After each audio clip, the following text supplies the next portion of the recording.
Hi guys, and welcome back to Dazzle Koi. So today I'm going to look at a koi keeping app.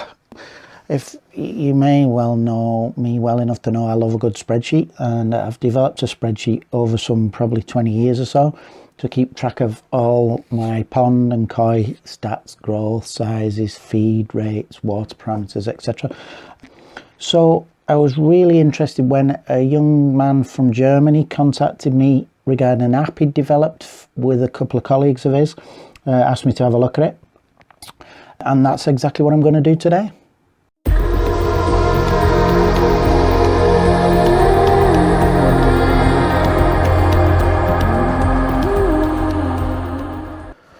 So with a bit of luck, my phone screen will be up here, this one. I'm going to go through the app. There is a paid version of the app, there's a free version of the app. At the moment I'm on the free version, so I'm going to open this up and just show you through it. But yeah, do bear in mind this is the free version. The paid version's £4.99 for a year, so not a lot of money, just enough to cover the costs. Well worth, if it does what it's designed to do, then not a lot of money for potentially the benefits, but we'll come to that. Okay, so if I fire up the app on my screen there now, you can see it's this one, KoiControl. So I'll click on the app and it opens up very quickly, and this is the home screen, the first screen that you get. So a menu page, 6 buttons. If I swipe left, there is another page with another couple of buttons. So we'll go through them all in turn. So top left, my koi. If I click on my koi, you didn't add any koi yet, add a koi by tapping on the plus symbol at the bottom right corner. So 0 koi. If I click on the plus symbol in the bottom right corner, opens up a new screen for inputting data. So name, I know people like to name their koi, mine are all called Dave, so that's pretty straightforward. Age, weight, not something we tend to measure, but there if you need to. Length, sex, not always known, and I guess the star at the side of that, of some of these, means they are, you need to put those in. No star at the side of sex, as I say, we don't always know that. Variety, the pond that it's in, and we can add, we'll come to adding ponds later. The date that you put it in the pond, the purchase price, potentially the breeder. Also tap to select image, so if I tap that, add image from gallery, take picture. So you can put picture of your koi in there. Guessing when you're done you hit the tick button. I won't do that now, but I will show you that later. So I'll come out of that, go back, press the back button, come back to the main screen. So going across to the right, my pond, I click on that, it opens up, got a nice picture there. Pond name, number of fish, I'll just expand that. Volume, depth, pumping capacity, skim count. So information there that you can add, and then you can obviously put yourself a picture up there, various bits and bobs on your pond. If I go back again, water parameters, the next one, click on the water parameters. Again, we've not entered any yet, but I'll click on the plus symbol, bottom right, and this brings up another page of data. So add a new measurement, so you would do this each time you take measurements. So you select the pond. I've only got main pond at the moment. If you've got more than one pond, obviously you would select the right pond. Date, time, and then entry series of entries there: nitrite, nitrate, phosphate, ammonia, hardness, GH, salt, oxygen, temperature, pH, carbonate, hardness. They've got that down as CH, we know that as KH. Carbonate, hardness, is a German word actually, hence the KH. They have put that down as CH, but yeah, that's your KH. CO2, again, not something we tend to measure, but the option is there. You can put in the amount that you feed, you can put in salt, and you'll notice the little eye at the side of some of these, or most of these, for information. So if we go to nitrite, for example, click on the eye, and it brings up additional information about nitrate, so the optimal range, why you want to keep it low, how you keep it low. It talks about biofiltration, etc. And we'll click on, let's have a go on the carbonate hardness one. Optimal range less than or equal to 71.4 milligrams per litre. Water changes, tap water, yeah, some information there about KH. And then we'll have a look at, let's have a look at one more. So salt. Normally no salt's needed in a koi pond, so for certain treatments, that's good to see. For certain treatments, however, the salt content may be increased to 0.5 for a short time, and if you've not already done so, I have a video on salt, and that kind of ties in with my my level of for osmotic stress relief for 4 to 5 days, blah de blah, some medications. So yeah, all good stuff, all pretty accurate. Well, I agree with it, so it kind of ties in with my thoughts. So yeah, good stuff, good collection, data collection, which we like. Data is good.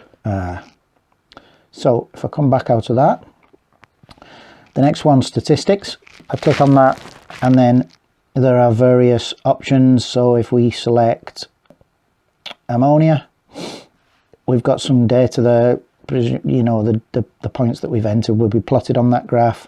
We can change that last month, 3 months, 6 months, a year since the first one, etc., or a custom measurement. And you can graph your ammonia there, and you can see if it's increasing, decreasing.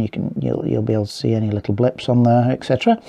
So yeah, really good. I do like me statistics. So good stuff. Food calculator, bottom left. If I click on that, okay, there we go. So this is the first feature really that I've come to that needs the premium paid version. So this feature is only available in the premium version of the app. If you're enjoying the app, support us by purchasing the premium version. And then a little bit of information about what that entails. As I say, £4.99 a year, and there's an option there to buy that. So I won't do that now, but I will do that. And then about KoiControl. Sorry, KoiControl is the name of the app. I don't know if I actually mentioned that. Probably should have done. So they're the 3 gentlemen who I mentioned earlier. Andreas, Manuel.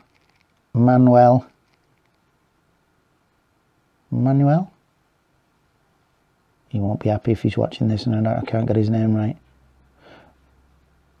Manuel. I'm going to go with Manuel. Let me know if that's wrong. And Roman. And then there's a little bit about them, little bio. Having kept koi, I kept and loved koi for several years. Andreas came up with the idea of developing an app for koi owners. So yeah, the KoiControl team. And then there's Facebook, socials, links to the socials, privacy policy, etc. So yeah, good stuff. That's the first menu. And then if I swipe to the left to the second menu, we've got a salt calculator, which again is part of the premium option. And then news. Now news,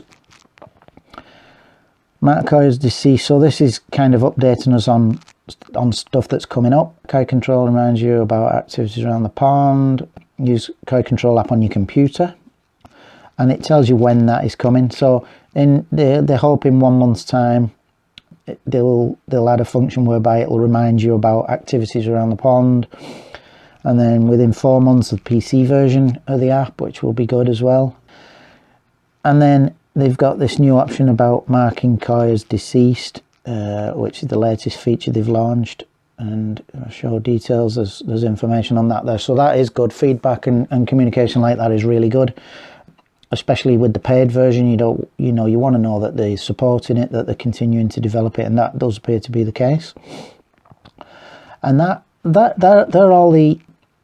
all the menu, the options on those 2 front page menus. So if you notice top left corner, there's 3 little lines. I've only just noticed that, but if I click on that, currently no koi, 1 pond. So you've kind of got an overview, my koi, my pond, water parameters, and then it shows you the food calculator, salt calculator, which have got a strike through them because they're not available. News, some settings there, so you can change the units, centimeters, grams, etc. Language, date, format. So yeah, good stuff, all good stuff. And then you got the option to rate the app. So that is a very brief whistle-stop tour of what you get in the free version of the app. I'm going to now go away. I'm going to activate the paid version. They did offer to activate that for me for free, but I'm going to pay for that and support them, these guys. And yeah, I don't want to kind of people to think I'm sort of being favourable to it because I've had something for free. So yeah, I will pay for that. I'll activate that, and what I'll also do is add some data. I'll start to fill some things in, some information about my koi and my pond, and I'll come back to you very shortly. It'll be for you, and I'll go through my thoughts on that and give it a rating and tell you whether I recommend it or not. So I'll see you shortly.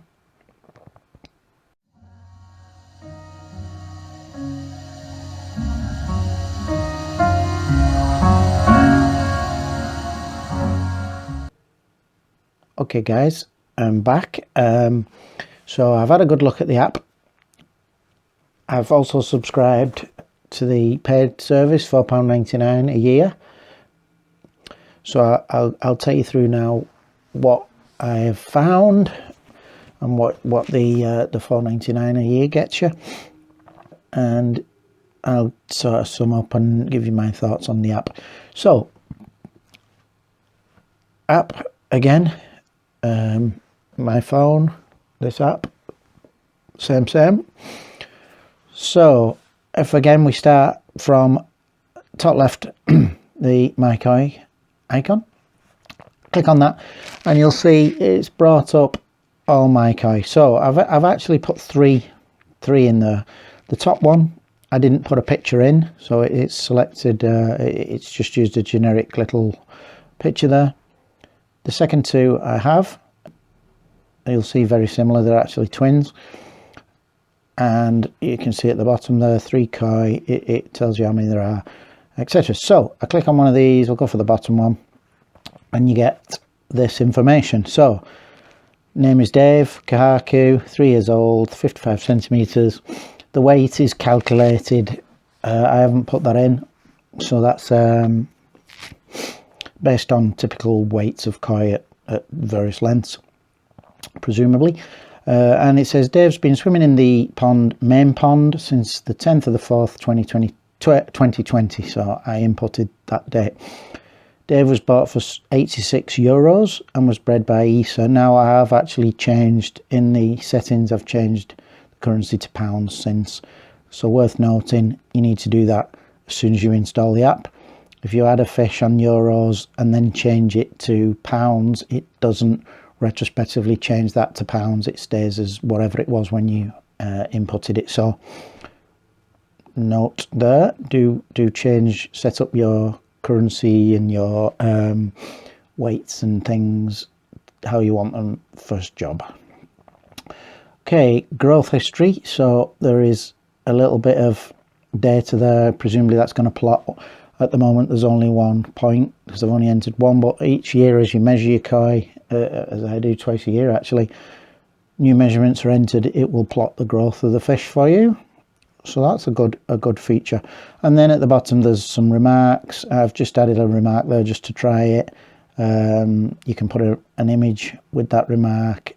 You can put the date and it puts the date and time in for you.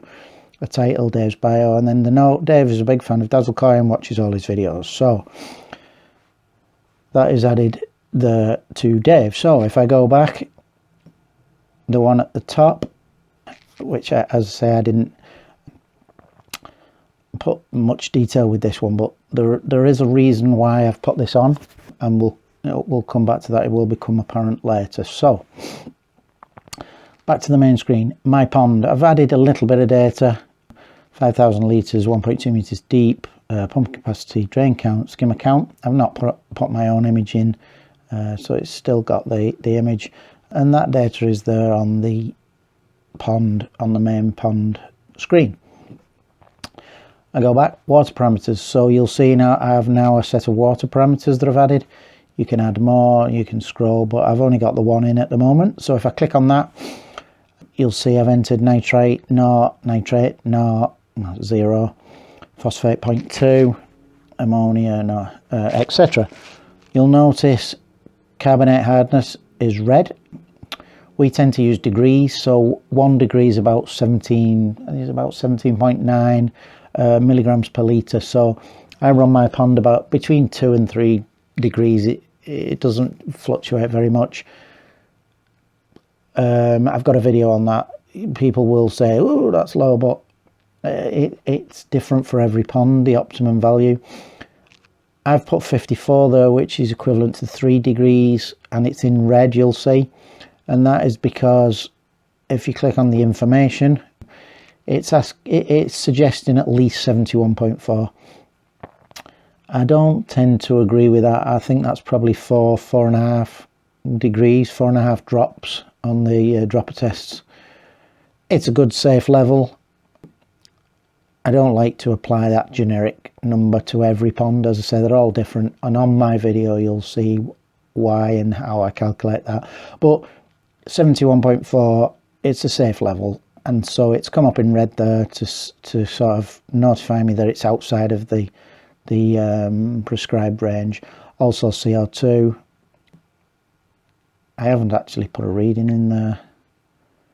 It's just, but yeah, so it's red. I put the amount that I've fed them as well. I threw that in, and I've not put a note with this. So that keeps that data, and as I say, as you add more, there'll be more of these tabs to open up and look at. Going back again, statistics. So now if we click on one of these, which one should we go for? Was KH, it's down as CH. Click on the KH, you'll see it's put a single data point in there now. And basically that's at 54 milligrams per litre. As we add more data points, those will be plotted. If I click on nitrate, for example, nitrate, oops, I presume I can add other points to this graph. Obviously the scales will vary, so they're not all going to be on there, but statistics, yeah, good stuff. I like that a lot. If I click on temperature, 14 degrees, good use of data there, and good graphical representation of the data as well, so you can easily see trends and things. Now, food calculator, remember, was greyed out until I paid the $4.99, and now it's active. So if I click on that, it's actually pretty good, this. I'm not sure this is something I'd use because I just throw as much down the throats as I can, but basically you select desired growth, low, medium, high. You select your current water temperature, and then it talks about splitting feeds out throughout the day, because as we know, koi don't have stomachs. They have a digestive tract system, but little and often is definitely the way to go, and it talks about that here, which is all good stuff. It talks about different food levels for different fish, and then from what you put in here at the top, it gives you a recommended amount of 85 grams per day. And I thought, 85 grams, what is that per fish? Is that it? But what I realized was that's 85 grams goes in the pond in a day, and that figure uses the data.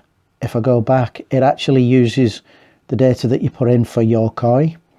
So it takes their age into account, their size into account, weight, and from that it generates this figure of 85 grams per day. So yeah, it's actually pretty good. That it's pretty clever. And the reason I've left the other fish in is, if you see recommended amount 85 grams per day, just to prove the point. If I go back and I go on my koi, and we've got this one up here, Dave, what can I do? If I click on that, you'll see there's a koi deceased or a delete koi button.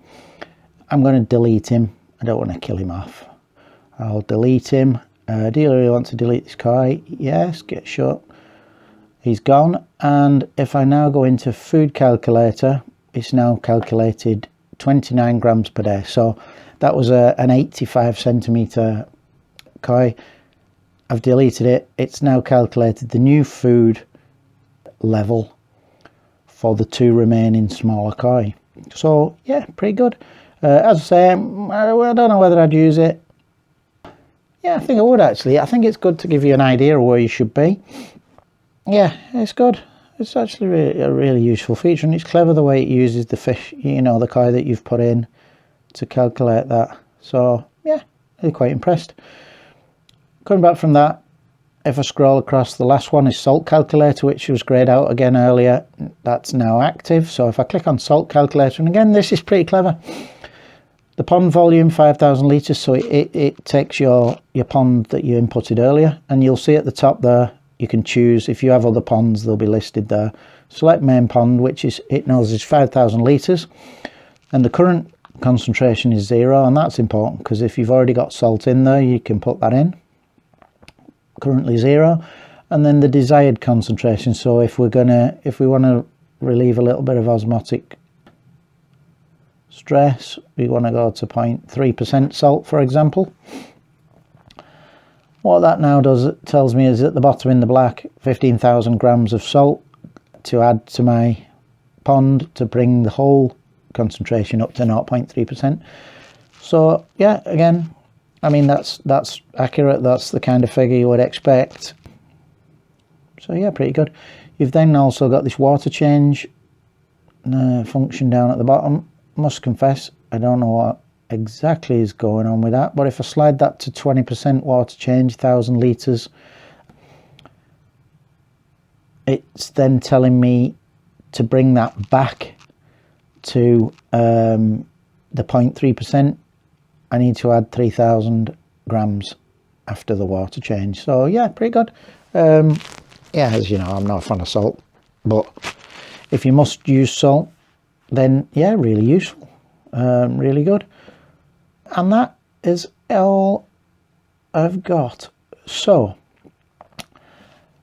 basically, in conclusion then, yeah, I really like it. It's as I say, I'm a real fan of a spreadsheet. I have a pretty complex spreadsheet, but I do like the fact that this is on my phone, goes everywhere with me.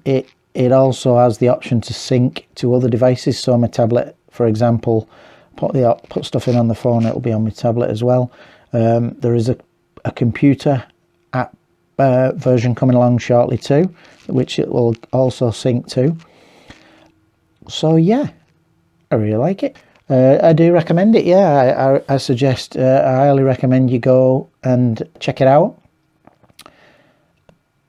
Costs nothing to download and install, and as I say, I would suggest, I'd strongly recommend just chucking the guys a $5 for their troubles.